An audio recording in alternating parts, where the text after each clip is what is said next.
"Can I hug you?" asked the homeless boy, his small voice cutting through the night. The millionaire looked up, stunned. What happened next would change everything. It was 11 p.m. on a quiet city street. A man in a once pristine navy suit sat slumped on the curb, broken, defeated, crying openly. In just 12 hours, David Westfield had lost everything: his company, his fortune, even the family he had once taken for granted. Tomorrow, prison awaited. Then came the barefoot steps, soft against the pavement. A small boy, no older than 7, in torn, faded tan clothes, stopped in front of him. "Can I hug you?" For simple words from a child who owned nothing, yet somehow offered everything.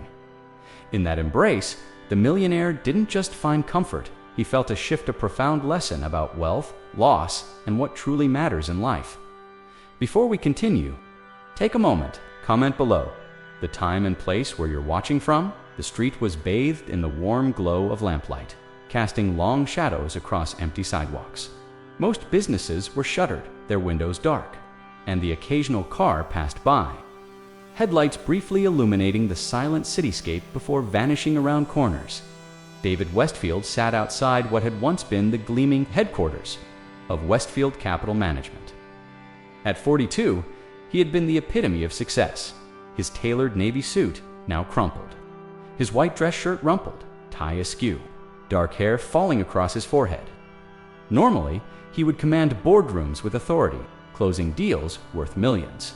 Tonight, he shivered on the curb, knees drawn up, face buried in his hands, sobbing in a way he hadn't allowed himself in decades. 12 hours earlier, David was a millionaire, the founder and CEO of a thriving investment firm.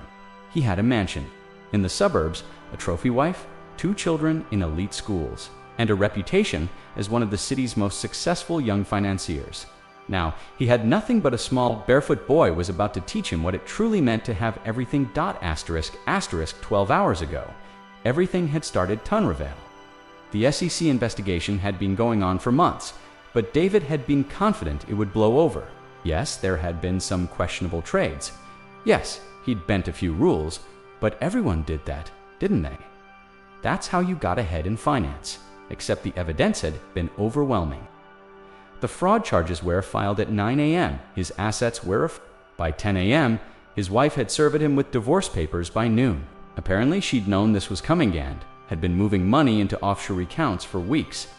His board had voted him out by 200 p.m. The media had descended by 300 p.m. By 6 p.m., David Westfield had lost everything: his company, his wealth, his family, his reputation, his freedom. There was a warrant out for his arrest, and Hislewire had advised him to turn himself in tomorrow morning. So he'd come here to the building where it had all started 15 years ago, where he'd been hungry and ambitious and convinced that money was the only thing that mattered, where he'd made the first compromises that had eventually led to this moment. And he'd sat down on the curb and started crying, not quiet, dignified tears, ugly gasping sobs, the kind that came from a soul realizing it had spent years building the wrong life. He didn't know how long had been sitting there. Minutes, hours, time had lost meaning. Then he heard footsteps approaching. Small footsteps, light on the pavement. David didn't look up. He didn't care who saw him. Likethus, what did it matter? By tomorrow, his face would be all over the news anyway. Millionaire fraudster, facing prison investment gurus, fall from success. The footsteps stopped directly in front of him. A child's voice, young, maybe 7 or 8 years old. "Are you okay?" David still didn't look up. "Go away, kid. You're crying, are you?" I said, "Go away." There was a pause. Then my mama used to say that when people cry on the outside, it's because they're hurt on the inside.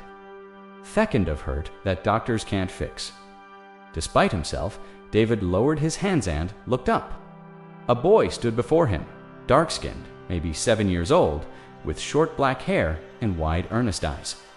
He wore a tan or light brown long-sleeved shirt that was torn at Thesleves in him, tattered like it had been worn for months without his matching tan pants were in similar condition, frayed, dirty, too big for his small frame, and held up with a piece of rope as a belt. No shoes. His bare feet were dirty on the pavement. A homeless child, obviously street living, probably should have been in protective services, but had somehow slipped it through the cracks. "Your mama's right," David said, his voice from crying. "I am hurt on the inside, but it's nothing you can help with." The boy tilted his head, studying David with unsettling perception. "You're wearing a fancy suit, but you're sitting on the ground crying. So, I think maybe being rich didn't make you happy." David let out a bitter laugh. "I'm not rich anymore. I lost everything today. My money, my company, my family, everything, everything." The boy asked, "Do you still have your arms and legs?" "What? Your arms and legs? You still have them, right?" "Yes, but can you still see and hear?" "Yes, but that's not then you didn't lose everything," the boy said matter-of-factly. "You lost some things, but not everything. I lost my mama 6 months ago. That's losing everything that matters. Money isn't everything." The simple truth of it hit David like a physical blow. This child, fishamless barefoot child who owned nothing, was trying to comfort a millionaire who'd lost his fortune, and somehow making sense. "I'm sorry about your mama," David said quietly. The boy shrugged, but David could see the panin eyes. "Me too, but she taught me to be kind before she died. She said kindness is free, so we should give it away as much as we can." He took a step closer to David. "You look like you need kindness right now, mister. You look like you need someone to tell you it's going to be okay." "It's not going to be okay," David said. "I'm going to prison. I did things, illegal things. I hurt people to make money. I deserve what's happening, Tom." "Maybe," the boy said, "but deserving bad things and needing kindness aren't opposites." Mama said every deserves kindness, even when they mess up. Maybe especially when they mess up. David stared at this child, barefoot and homeless, offering wisdom that David's therapist couldn't provide. In years of expensive sessions, "What's your name?" David asked. "Samuel. What's yours?" "David." Samuel extended his small, dirty hand. "Nice to meet you, David." David shook it. This formal gesture from a 7-year-old somehow more moving than any business handshake he'd ever received. Samuel looked at David's tear-stained face, at his slumped shoulders, at the utter defeat radiating from every part of him. Then, with the directness only children possess, Samuel asked, "Can I hug you?" David blinked. "What? You look like you need a hug. Can I give you one?" When was the last time Sumiona had offered David a hug? His wife certainly hadn't. Their marriage had been a business arrangement for years. His children were teenagers, who barely acknowledged his existence between their devices and their social lives. His business associates didn't hug. They shook hands, made deals, stabbed each other in the back. David's voice cracked. Yes, you can hug me." Samuel stepped forward and wrapped his small arms around David's neck. The boy smelled like the street, unwashed, slightly sour. The scent of someone who's lipped rough. His torn tan shirt was raw against David's expensive suit. And David completely broke down. He wrapped his arms around this tiny homeless child and sobbed. Deep, wrenching sobs that came from years of emptiness and greed and moral compromises. Samuel just held on, patient and steady. Comfort to a 42-year-old man who'd lost his way. "It's okay," Samuel whispered.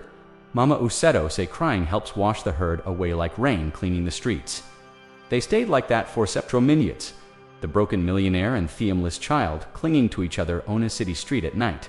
Finally, David's sobs subsided. He pulled back, wiping his eyes with his expensive suit sleeve. "Thank you," he said harassingly. "Thank you, Samuel. You're welcome." Samuel stoated him seriously. Asterisk, are you going to be okay, even when bad things happen?" "I don't know," David admitted. "I'm going to prison tomorrow. I don't know what happens after that.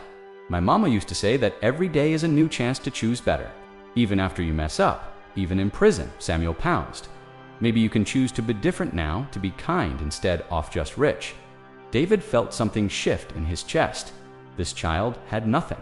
No home, no family, no possessions, beyond torn clothes and bare feet. But he had wisdom. David had spent 40 years missing Samuel. "Where do you sleep?" "Do you have somewhere safe? Sometimes the shelter has space. Sometimes I sleep in the park under the bridge." "It's okay, Minaj." "That's not okay," David said firmly. He pulled out his wallet. It still had cash in it, though his accounts were frozen. $500, all the liquid money he had left in the world. He pulled it all out and held it toward Samuel. "I can't take that," Samuel said, stepping back. "Yes, you can. You gave mezzamething tonight. Comfort, wisdom, kindness when I needed it most. Let me give you something back. This money is clean.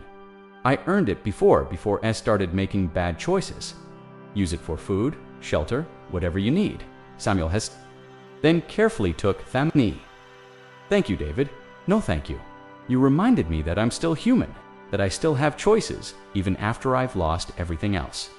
David stood up, his suit wrinkled from sitting on the curb. "I have to turn myself in tomorrow morning, but tonight I want to do something right. Let me take you to shelter. Make sure you have a safe place to sleep tonight." Samuel nodded. "Okay," as they walked together through Thequiat city streets. The disgraced billionaire in his expensive suit, and the homeless boy in his torn clothes. David felt something he hadn't felt in years: purpose. Real purpose.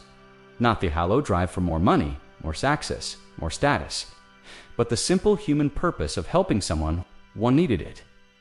At the shelter, David made sure Samuel was registered, fed, and assigned a bed. He spoke with the director about programs for homeless youth, about fostering, about Mackingser. This child didn't fall through deep.